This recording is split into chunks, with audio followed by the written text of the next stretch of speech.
Please rise for the national anthem.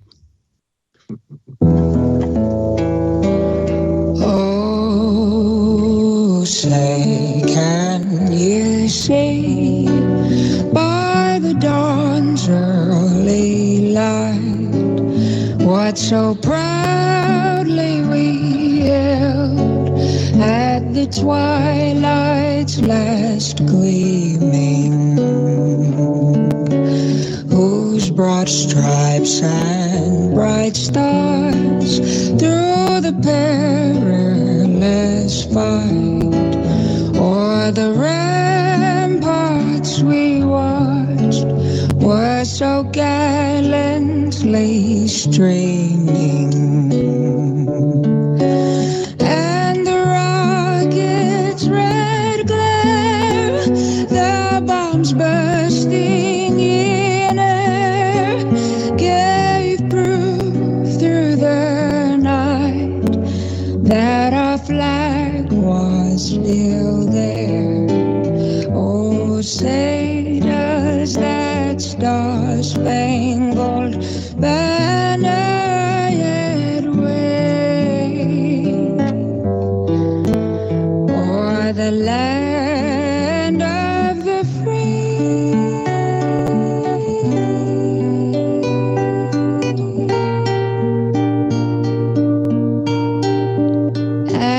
And the home of the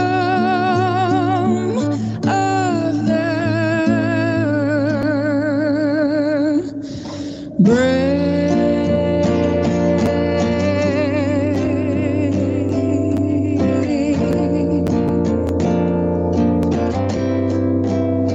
The home of the brave. The home of the brave. I said the land of the free and the home of the brave. The home of the brave.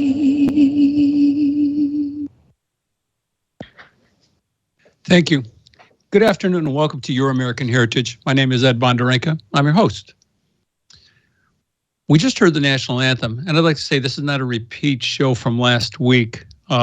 We played this, we opened this up last week, and I'll probably make some of the same comments I made last week, but far too many of you were busy watching a football game rather than listening to this show.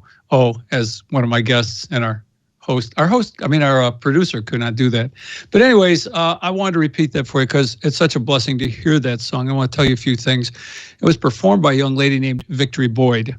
And the version you heard ends on a somewhat minor key, denoting sadness, and then rises again as sort of a question. Is this the land of the free and the home of the brave? We're going to talk about that. And Victory Boyd's a young black woman who was asked to perform that song for the National Football League. Then the NFL found out that Victory, a Christian woman, had not taken the Chinese virus control the American people injection yet, nor did she intend to. Yeah, that must have been a small oversight on her part, huh? Surely once they told her of this minor mistake of hers and she complied, she'd get the national attention of singing at this prestigious event. One small problem. She was not going to comply. Home of the brave, folks. Looking at this, you have to ask yourself, was there a law that she get this injection? And you'd have to answer yourself, honestly, no. Was she presenting a threat to anyone around her as she sang the national anthem in the middle of a football field by not getting the jab? No. What was the problem here?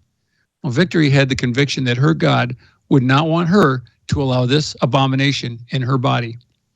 She said, America from its inception was a dream of a place that champions equality, liberty, and justice for all people, a dream of a place that honors each individual and our God-given right to life, liberty, and the pursuit of happiness.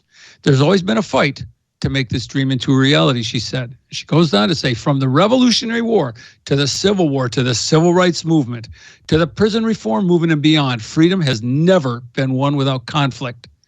We're in a pretty scary time right now, she says, where discrimination and segregation is becoming socially acceptable and few are doing anything to resist.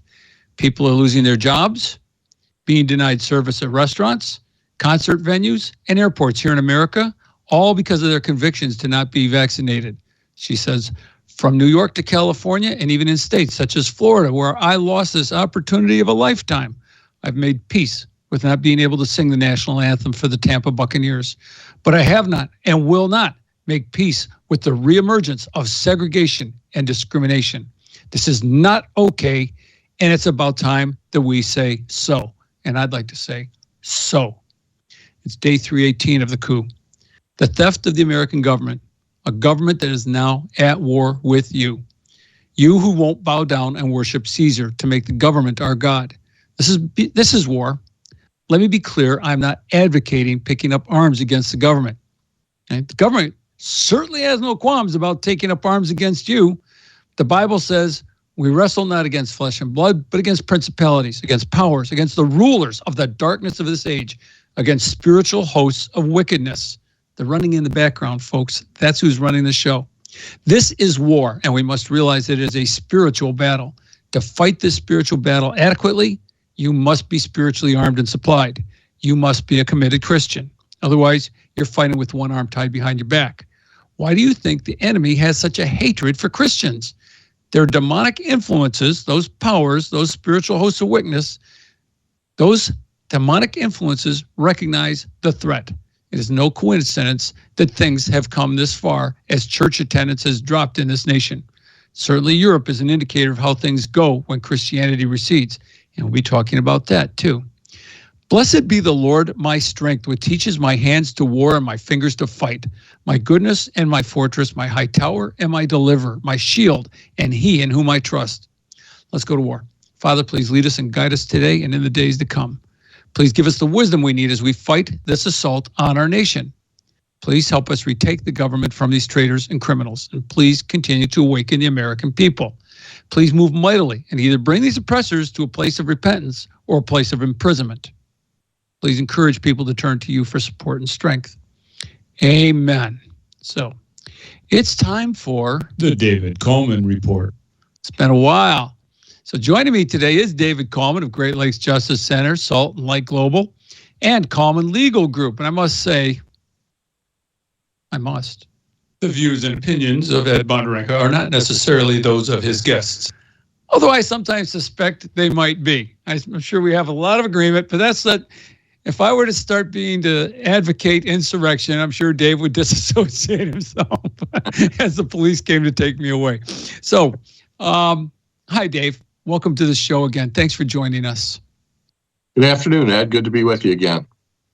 So, and let me be clear, I don't advocate insurrection. I advocate prayerfully petitioning God in heaven to protect this nation from evil influences. Like I said, if they got to go away, God's decision how he handles that. So I'm reading that Germany is imposing a COVID-19 lockdown for unvaccinated people only. Now that's that discrimination that Victory Boyd, hey, Google that, by the way. It's on YouTube, that national anthem by Victory Boyd. Do that. It's such a blessing. I was actually moved to tears when I played it last week. It was hard for me to compose myself, but I managed. So then Germany moves toward mandatory COVID shots as Europe clamps down. And once again, like we said, Europe is post-Christian. There are Christians there, but they are not Christian-informed governments the way that they once were. And we see the evil that comes down from that. So these are the things that want to be headed our way. You look at the ugliness in Australia and New Zealand and even Canada, where we've talked to Pastor Archer before. And it just doesn't look good. And yet we have some hope in this country. For one, we're still a godly country for the most part. We still have enough Christians here to swing things. And two, we have lawyers like David Kallman on our side. Like David Kallman. I mean, they're more than just David Kallman. That'd be a big, heavy burden for him to bear. But Dave, there's some stuff that's happened recently. I'm done talking. You talk. Yeah, it's there's been a lot of good things happening in the last few weeks. Everything from self-defense being upheld as an actual defense that still has legal merit, and the Rittenhouse trial, to the self-defense that people may not realize this. You remember the case of the drug dealer and the police did a no-knock raid on his apartment, and he shot a couple of officers, and I think his girlfriend was shot and killed, and that sort of thing. There was a trial this week of that gentleman, and he was found not guilty on the basis of self-defense. And as the facts came out at the trial, it was clear the police did not announce who they were. They did not come through the front door. They were coming in through windows and other places. He grabbed his gun and they didn't identify themselves. They were not wearing their police uniforms. He didn't know who they were. And he shot a couple of them because he thought he was being attacked. And a jury found he was not responsible on the basis of self-defense and the facts of that case.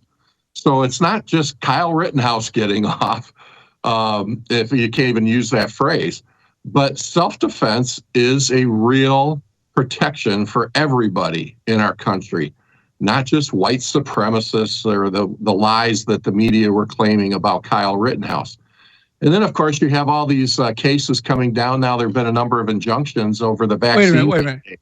Hold on. I'm sorry. I'm so conflicted. I know. Drug dealer. I'm rooting for the drug dealer. Oh, you don't want this guy. But hey, you're in your own home. You're in bed. You wake up in the middle of the night. Somebody's coming through your window. They don't announce, hey, we're the police or anything else, and they're armed. You have the right to defend yourself. This is not unusual for them. Themselves. I'm sorry.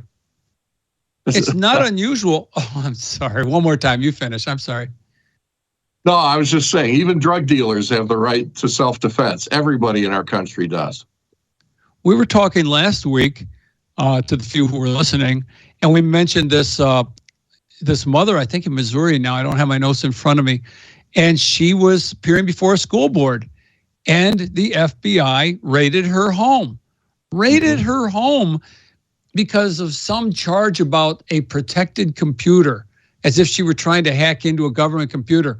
I have no idea. She has no idea what they're talking about. That will be an interesting trial. They did not arrest her, but they came in here and read her the Riot Act. And I'm wondering, wow, what point do the police come to your door?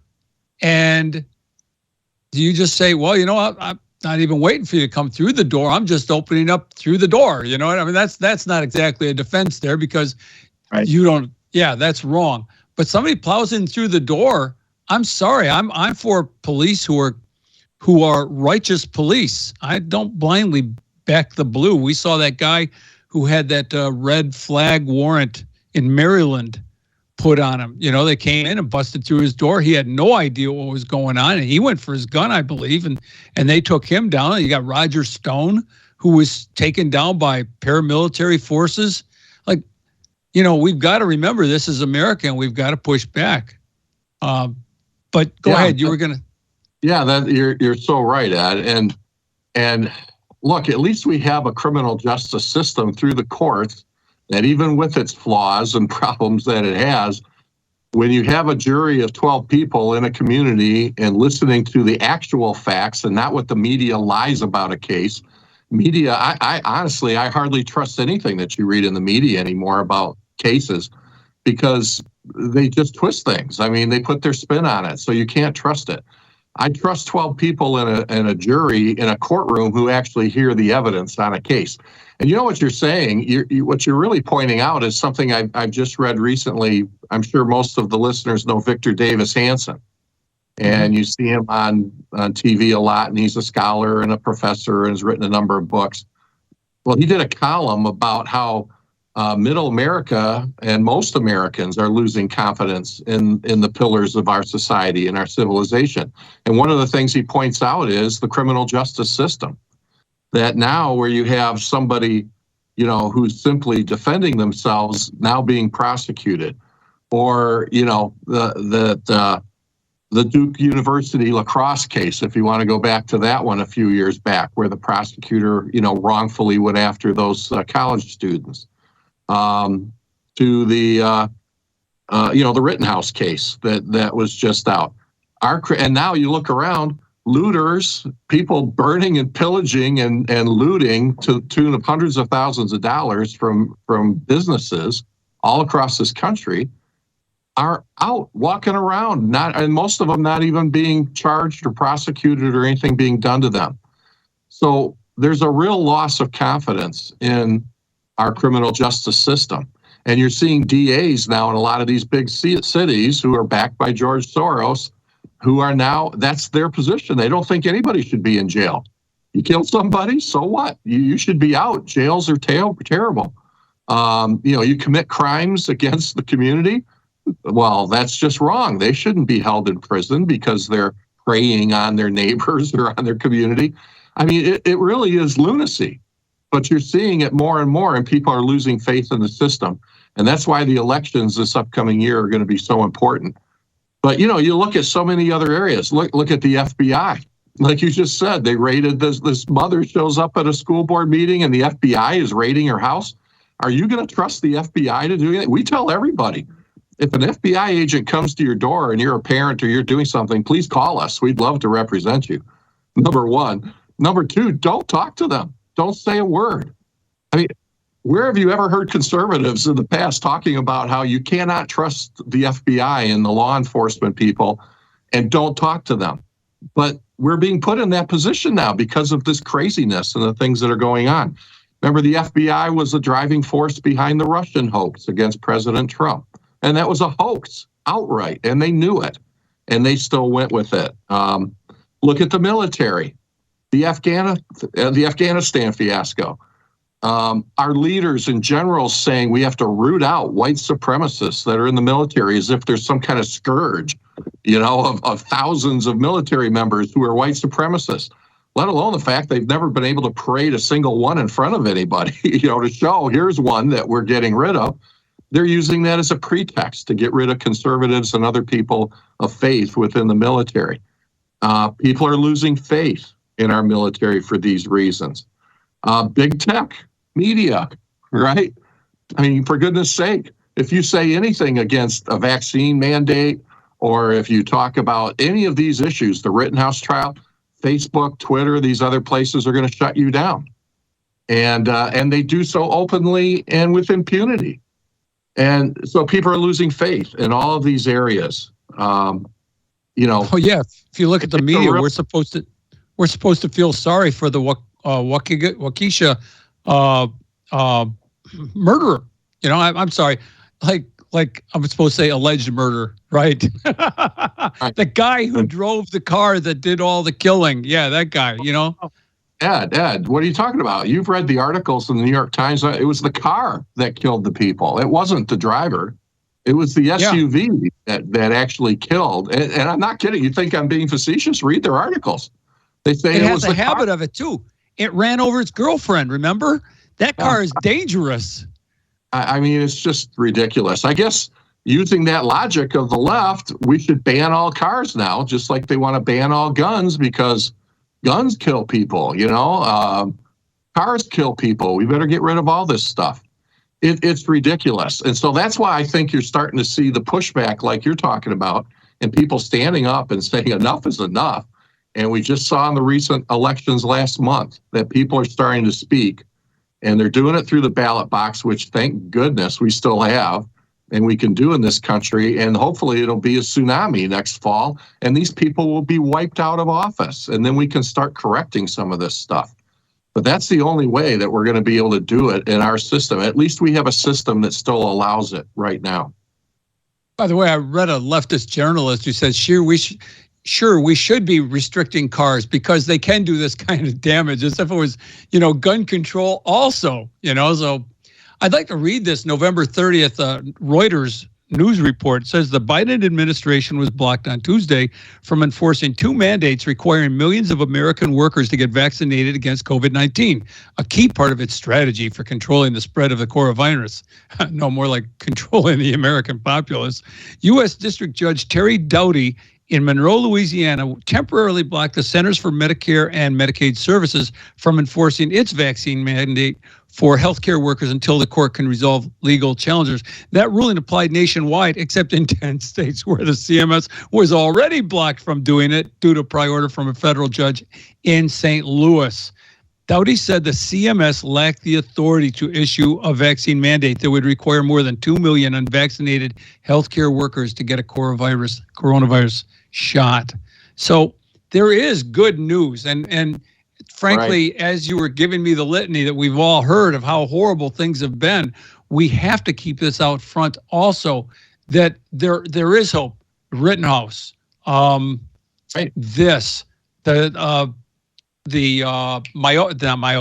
OSHA ruling, you know. I was talking about Germany moves towards mandatory COVID shots, but the article clearly says that the premier can't do that. That has to be an act of parliament that does that. Seeing the rioting we've seen in Europe, let's see how that plays out. You know, I'm surprised we haven't seen rioting here yet, to be honest with you. And I think that speaks towards a basic underlying fundamental hope in our legal system. Would you? Yeah, I agree. And plus there's another injunction issued just in the last couple of days against President Biden's executive order. A lot of people are overlooking that. This applies to something like 85 million people who have federal contracts. And that includes not just healthcare, but anybody, any company out there that provides Department of Defense, any company providing any services to the federal government, and you had over 100, or no, that's a different standard. They just, if you provided services, you had to make sure all your employees were vaccinated. And that was being put into effect. Well, a federal judge issued an injunction nationwide against that in the last couple of days. So every single mandate that is out there, whether it's an OSHA rule, whether it's the CMS Medicare, whether it's President Biden's order, all of them have been stayed now, and there are injunctions issued against them. And so, as I say all the time, you know, you don't have to be anti-vax to be anti-mandate. And the problem we're seeing here is the government and the media and big tech they're doing a fantastic job of instilling fear in people. And it's irrational fear. You know, that's another column I read recently by Dennis Prager. I'm sure many of you know, he's on the radio all the time, on every day. This station, yeah. Yep, he does lots of work. And he wrote a column, it's in the Epoch Times this week, that fear is deadlier than the virus itself. And he differentiates between normal fear, which is a good thing, you know, versus irrational fear. And it's a column people should look at because he makes some really good points. Irrational fear causes the problems we're seeing today, and it causes those who have the irrational fear to hate those who don't have their same irrational fear. So you're seeing that play out between the unvaccinated and the vaccinated. And look at what they're doing with this Omicron, variant, or however you say it. I've heard it pronounced 18 different ways. But however you say it, everybody's saying that so far that this is a much milder form of the disease, that people are having the sniffles and some minor symptoms, and they're feeling fine after a couple of days. And which is consistent if you want to look at the science, as they're always telling us to. When you get these variants and mutations within the virus, they're usually weaker. And this is an example of it. And so what are they doing, though? They start putting it out here, like trying to freak people out. Oh, there's another one coming. And it's, 10 times worse than the Delta variant. And it's going to kill us all, and it turns out to be exactly the opposite. So, these kinds of things. And Prager points out in his column, you cannot let irrational fear run your life and let other people's irrational fears run your life. You have to be able to use your own common sense and knowledge and speaking to your doctors and take common sense precautions for your own health. That's what all of us need to do. Exactly. Irrational fear denotes one thing, and that's being irrational. And irrational is not a healthy way to be. So, we've got about 30 seconds left, and I trust you're going to join us for the second half because we have more to talk about. And I'm not talking to you, Dave. I'm talking about the audience. There's no football game today. So, folks, come on back after the break, and we'll talk some more. Thank you very much.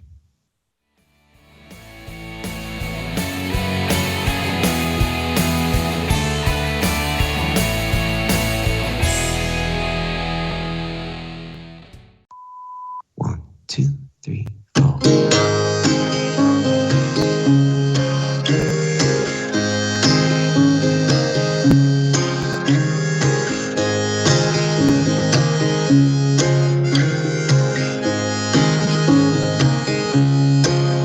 Shut your mouth, get in line, just behave or pay the fine.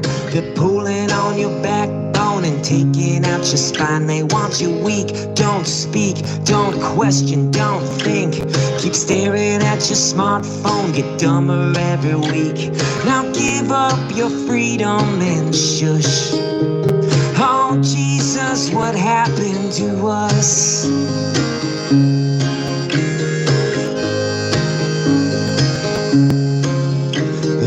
Church, kill your faith, judge the skin and learn to hate. Make yourself the enemy, but call yourself a saint. Learn the rules, be a fool. Remove your kid from school and apologize for everything. Apologize for you. Now give the TV all of your trust. Oh Jesus, what happened to us?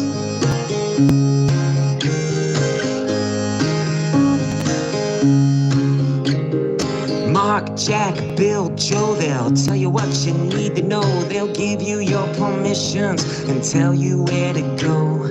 Lights, camera, action, edit. We're so pathetic. You believe it cause you watched it. You believe it cause they said it. Now everybody stay home and rust. Oh Jesus, what happened to us?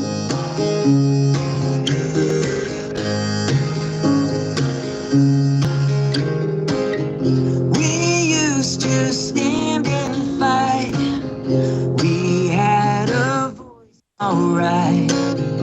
We had a life worth living. We had a damn worth giving. Now we're watching it fall. That's the truth of it all. So shut your mouth, get in line, just behave or pay the fine. They're pulling on your backbone and taking out your spine. They want you weak, don't speak, don't question, don't think. Keep staring at your smartphone, get dumber every week. Don't nobody put up a fuss. Oh Jesus, what happened to us?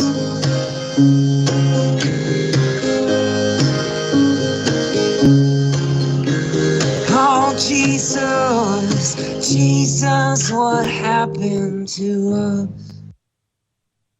Yeah. Well, thanks for returning to your American heritage. I am your host, Ed Bonderenka. That was a group called, or I think it's just a guy, tell you the truth, but that was 5 Times August, and it's got some wonderful music. If you like that, you will like the other stuff they do, and a lot of it's on YouTube. Joining me today is David Kallman of Great Lakes Justice Center, Salt Lake Global, and Kallman Legal Group. And we're discussing mandates, government overreach, our reactions, what we should do. And once again, I want to encourage you. I kind of wonder, there was that scene, it's Christmas time now, right? And there's Miracle on 34th Street. And the lawyer, I forget his name now, but he's arguing for Santa Claus, and he manages to, against all of his own hopes, manages to prove there's a Santa Claus, you know?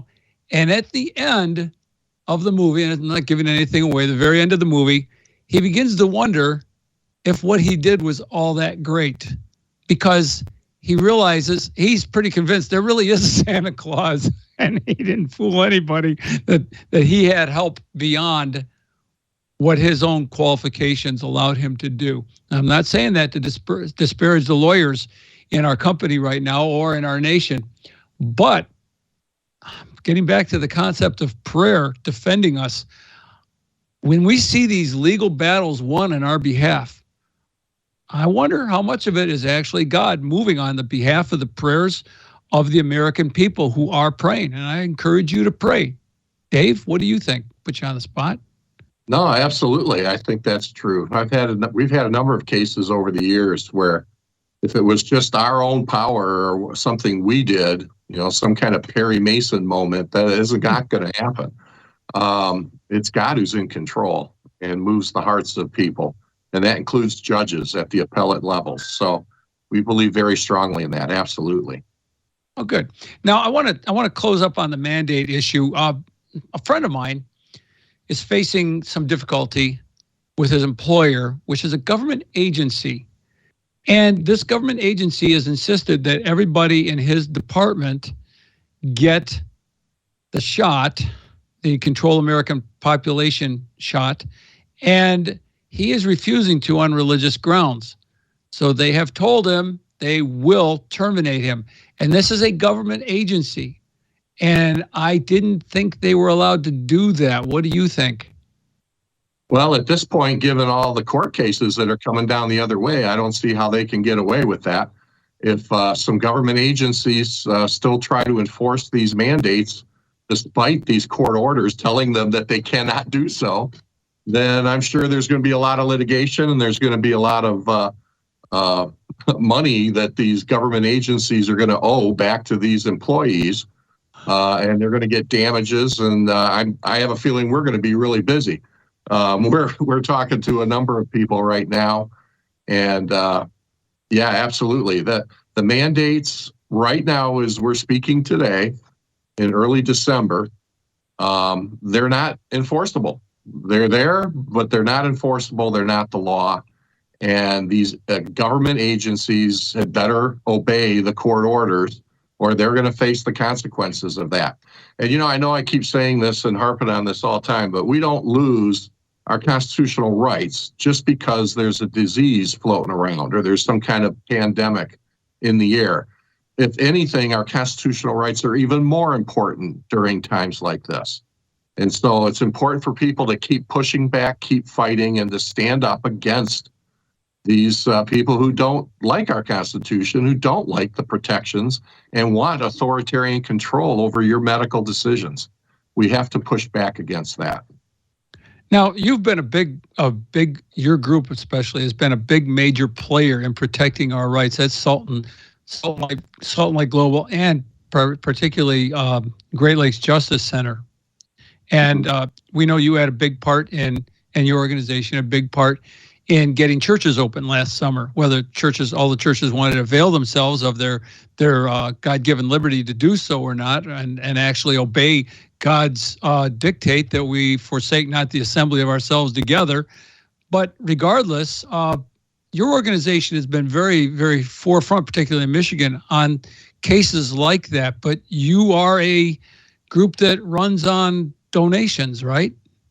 Yeah, Great Lakes Justice Center it's a legal foundation, it's nonprofit. So we, the people we represent, we do not charge, but of course we have limited resources. So the more support we get from folks, and go to our website, greatlakesjc.org, and that allows us to help more and more people. But yeah, it's we got the first injunction in the country. People may not be aware of that, but all these mandate injunctions that have been coming down the last few weeks, well, we got the first one in the country that was upheld by the Sixth Circuit Court of Appeals involving the Western Michigan University athletes, that they were trying to enforce, the government was trying to enforce that mandate against those athletes. And we prevailed in that case. Thank the Lord on that. And and the Sixth Circuit upheld it. And that was the first injunction that got upheld at the federal court level, Court of Appeals level in the country. And let's be clear, when you say the government, you are speaking of a government, in a sense, agency, which was the university there, right? Right. Government entity, public schools, Right. Public hospitals, government agencies, any kind of government entity is bound by the Constitution and these orders that have been issued. I'm thinking that my friend who's facing this decision, and should he take the termination rather than the shot, could end up maybe is a scale of 0 to Nicholas Sandmann? Is that Is that what we're talking about here? Like, Yeah. That'd be a 10 on the Sandman scale, and could actually be retiring early. Say, well, I really didn't want to work for you anymore anyhow. Thank you. So, yeah. Well, it's going to be interesting to see what the courts do with it all. And, we're still litigating the lawsuits involving the takings of businesses and private property last year under Governor Whitmer's illegal and unconstitutional orders. And we're in the Sixth Circuit Court of Appeals on that right now. And we just recently filed our brief where we're arguing it's a taking, that they shut down our clients' businesses as bowling alleys, places like that, skating rinks. Mm-hmm. And they were shut down totally and could not use their property for any purpose. Well, that's a taking. And the government can take property for a public purpose if they feel it's necessary, but they have to pay you just compensation. So we've got that litigation going on right now, too. And worse, they did it in a discriminatory manner by allowing other organizations to stay open. I'm sure that's got to be a part of your suit. Absolutely, yeah. Essential versus non-essential, yeah. So we've got about 14 minutes left, and I wanted to talk about the Supreme Court case on abortion because that's looking very, very good for the home team here. And I want to play something that Sotomayor, whatever, the Supreme Court justice had to say, and I want you to speak to some other stuff she had to say, though. Literature is filled with episodes of people who are completely and utterly brain dead responding to stimuli. There's about 40% of dead people who, if you touch their feet, the foot will recoil. Now, in this case, she was talking about the fact that the fetus will respond to pain. And so that, obviously brain dead people can react to various stimuli. I'm thinking, a lot of leftists fit that description, brain dead people who react to stimuli. But beyond that, you said that she said something else that was interesting, and I want you to elaborate on that. Yeah, another argument Justice Sotomayor made was that about the issue of when life begins. And she questioned the Solicitor General, who was there supporting the Mississippi law, and said, well, isn't that a religious issue? Those are philosophical questions, religious questions that have been debated for millennia. And since it's really a religious issue as to when life begins, then the court should stay out of it, right? And I was astounded when I heard that. And the Solicitor General made a good response about how, dealing with the facts of the case and stuff. But the thought that came to me was, if Justice Sotomayor needs to understand that's exactly why Roe v. Wade needs to be overturned, is because the Supreme Court did exactly what she's talking about. What they did was back 50 years ago, they made a decision as to when the court believed life began. They called it viability. They made a decision in Roe v. Wade that life doesn't begin until the baby is viable. Now, based on what? There's no science, there's no nothing that backs that up. But that was their decision. So they made a religious decision. So that question by Sotomayor is nonsense. I mean, I would have said, yeah, that's right. And that's why the Supreme Court should get rid of this ruling and get rid of the Roe case, because you're making a religious decision, exactly what you're complaining about to the Solicitor General of Mississippi. And, Kavanaugh said in one of his questions, excuse me, that, really it's his position that the court should be neutral on these kinds of issues and let it go back to the state. I mean, the states to decide on a state-by-state basis. And it's not like if the court overturns Roe v. Wade, that means abortion's outlawed in all 50 states. That's not what it means at all. It just means now each state can have their own laws and can deal with the issue individually on a state-by-state basis, which is the way it should have been from the get-go. And the Supreme Court usurped that. So Kavanaugh's right. Our side is the one that's being neutral and saying, don't make that kind of religious decision, justices. This is out of your bailiwick. This is something for the legislatures in each state to decide. I used to listen to, I don't want to tell this story too long, but I used to listen to the Bill Bennett show, and there was this ad that talked about in-home help and blah, blah, blah, and light housekeeping. And I always thought lighthouse keeping. And then he had a guest come on, or he talked about a friend of his daughter who was actually living in a lighthouse and keeping it up for the people who own the lighthouse. And I said, oh, does she belong to this organization that does lighthouse keeping? And yeah, it took him a minute, but he got it. I had been waiting to use that line for a long time. I say that to say this. I think Clarence Thomas has been holding on to a line that he's wanted to be able to use for a long time, and I want to play that for you. It's part of this case.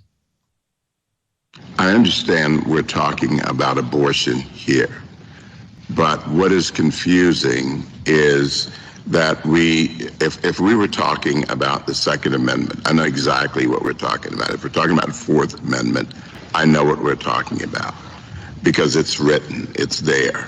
What specifically is the right here that we're talking about? Well, Justice Thomas, I think that the court in those other contexts with respect to those other amendments has had to articulate what the text means and the bounds of the constitutional guarantees. And it's done so through a variety of different tests that implement First Amendment rights, Second Amendment rights, Fourth Amendment rights. So I don't think that there is anything unprecedented or anomalous about the right that the court articulated in Roe and Casey and the way that it implemented that right by defining the scope of the liberty interest by reference to viability and providing that that is the moment when the balance of interest tips and when the state can act to prohibit a woman from getting an abortion based on its interest in protecting the fetal life at that point. So the right specifically is abortion. It's the right of a woman prior to viability to control whether to continue with a pregnancy, yes. Thank you. He got her, right? Did he get her? Wow, what spin. Wow, that was amazing. You know, Justice Thomas's question was pretty clear, Ed. It was, I can look at the First Amendment. It says you have the right to freely exercise your religious beliefs. I can look at the Second Amendment. You have the right to bear arms. I can look at the 14th Amendment. You have a right to due process. Point me to the amendment or the statement in the Constitution that says you have the right to abortion. It doesn't exist. And so that lawyer couldn't answer that. She basically, all she could say was, well, the court said it was there. And so, you know, that's what the court has said. And we're going to roll with that. I mean, that's the point, is the court 50 years ago made it up. They literally made it up. It does not exist. Now, that begs the question of whether it should exist or shouldn't exist, but it's not in the Constitution. And so that's why it should be left to the states to decide legislatively on a state-by-state basis as to how each particular state will handle this question. I think we can all presume California, New York, some of the more liberal states are all going to have abortion. Then they're going to allow it to continue. Other states will not. 734-822-1600. We have about 6 minutes left. If you have a brief question for Dave Kallman, please feel free to call in. I just wanted to have this discussion before. I know it's short time, but getting back to what Justice Thomas said there was, this woman came up with all the rigmarole, what kind of hinted to the right to privacy issues sort of embedded in all these different ways, you know, hidden way in there. But if you know where to find them, you can find them. They're in there somewhere. And these guys found them 50 years ago. And then, but never saying, yeah, right to an abortion. And then Clarence Thomas forced her to say it was right to an abortion. I loved it. The guy is like, don't retire, sir. Please, we need you. Yeah, again, there's no such thing. Where in the Constitution does it say there's a right to privacy? It does not say it. It's made up by the judiciary, by the Supreme Court. And as they say, they looked in the penumbras and the shadows of the Constitution. And, if you just get it just right and the light shines, I see it up there. It's not in the words themselves, but I see something up there. You can just barely see it, Ed. It starts talking about privacy. I see it. So, hey, that means it's a constitutional right. I mean, it's nuts. That is such an illegal decision. It's unbelievable. That's why even people who support abortion, attorneys and legal scholars, point to how poorly written Roe v. Wade is and what ridiculous constitutional jurisprudence it is. It's based on nothing other than the raw power of those justices back 50 years ago that they just said, well, we're just going to do it anyway because we're a super legislature. We don't, Congress isn't acting fast enough. Other states aren't doing what we want. we're going to tell people what to do. It was a raw exercise of power, and itself, that's illegal. And it should be overturned, and I hope the court will do it. Honestly, I know a lot of people are saying, oh, listen to the questions of the justices. It's going to be overturned. I'm not so sure. I mean, I hope it will be.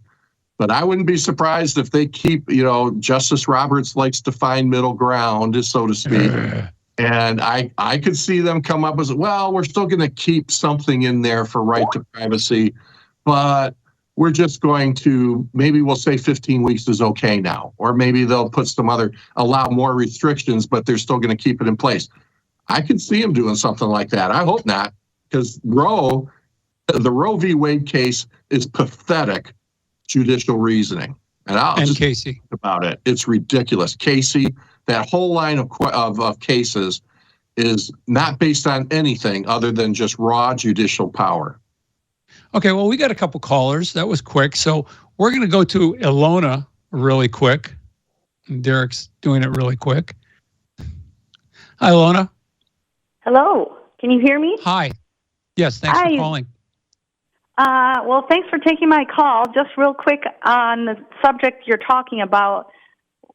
We're putting together a rally for the cause called They Are Not Zeros, They Are Heroes rally, and we're coming together for the fire, police, and other city workers that were denied their exemptions against the COVID shot. And we're going to bring signs, flags, prayers to the Ann Arbor City Hall at 301 East Huron Street on December 21st at 12 o'clock p.m. So show up. It's across the street from the fire station. It'll be a lot of fun, and show your support for our heroes. All right, folks, you heard that. That's the call. Thanks, Ilona. I appreciate that. Derek, You're let's welcome. move on to Tom, okay? We got about 2 minutes left. Okay, real quick as I can. I read the opinion in Roe versus Wade, and the Ninth Amendment is in there. It's in the brief, in the opinion. And I don't know. Probably most people out there don't even know what the Ninth Amendment is. We've got more. The Ninth Amendment is more important than the 10th Amendment.